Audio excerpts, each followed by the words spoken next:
Thank you for wonderful It is attempt. a health that the real wealth and not piece of gold and silver. Honorable Principal Sir, Vice Principal Ma'am, respected teachers, seniors and my beloved friends. It's Binisha from 5th standard standing in front of you all to deliver a short and sweet speech on the topic of health is wealth. Good health is the main element of happiness that every person needs in their life.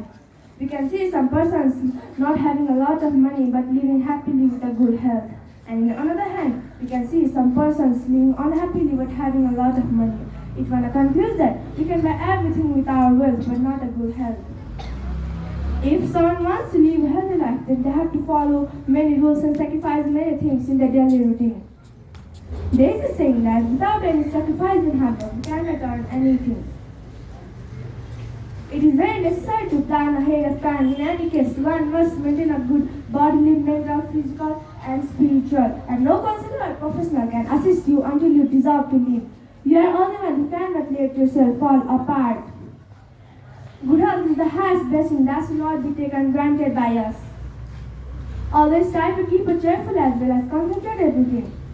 At last, I would like to conclude that good health doesn't mean only the absence of disease, but also the physical, mental, spiritual, as well as social well-being. Thank you. Have a blessed day.